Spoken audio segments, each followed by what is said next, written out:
Poésie présente Louis XIV. L'hiver du Grand Roi. De Max Gallo de l'Académie française.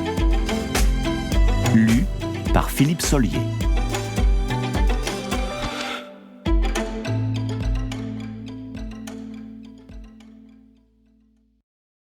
Messieurs, je m'en vais, mais l'État demeurera toujours. Louis XIV, 26 août 1715.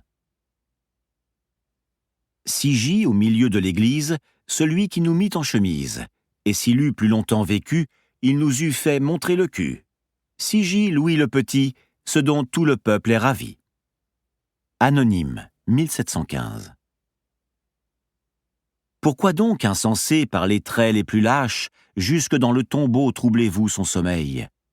Il avait des défauts, le soleil a ses taches, mais il est toujours le soleil.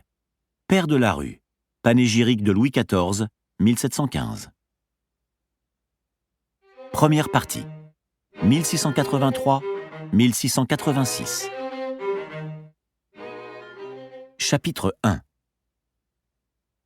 Il a 45 ans. Il est allongé, les mains croisées sur la poitrine, dans la nuit dense et pesante de son lit à baldaquin. Il a entendu les craquements du parquet. Il sait que son premier valet de chambre Bontemps, qui couche par terre au pied de la balustrade qui clôture le lit, comme si celui-ci était l'autel consacré à Dieu, vient de se lever. Mais Louis ne bouge pas, n'ouvre pas les yeux. Il doit attendre. Il est le roi, et comme le soleil, il est l'horloge du monde. Il imagine les courtisans qui se rassemblent en frissonnant, car ce premier hiver à Versailles est vif. Les pièces, les galeries, les escaliers sont parcourus par des courants d'air glacés. En ce mois de janvier 1683, les eaux des 39 fontaines du labyrinthe des jardins ont gelé, comme le vin dans les carafes et les sauces dans les plats. Les dames tentent de réchauffer leurs épaules et leurs poitrines avec des foulards de soie. Elles grelottent. Mais quand on attise les feux, dans les 1252 pièces qui disposent d'une cheminée, la fumée se répand si épaisse que les yeux pleurent, qu'on ne distingue plus que des silhouettes. Et dans les 800 pièces qui ne comportent pas de cheminée, le froid paralyse. Mais qui choisirait de quitter Versailles, de s'éloigner du soleil? Il ne chauffe pas, mais il éclaire, et sans sa lumière, on n'est rien. Le parquet craque de nouveau. Bontemps doit se rapprocher de la tête du lit. Il va dire, comme chaque jour, à 7h30, « Sire, voilà l'heure. » Puis il ira ouvrir les portes de la chambre, et rentreront le premier chirurgien et le premier médecin, et cette vieille femme voûtée, la nourrice. Bontemps dira de nouveau, d'une voix un peu plus forte, « Sire, voilà l'heure. » Il tirera les rideaux, il présentera la chemise qui doit remplacer celle de la nuit, puis la coupe en vermeil contenant de l'eau bénite. Louis se redresse. Il effleure de son regard les visages de ces hommes et de cette femme qui n'osent le scruter, mais qui essaient de le dévisager à la dérobée.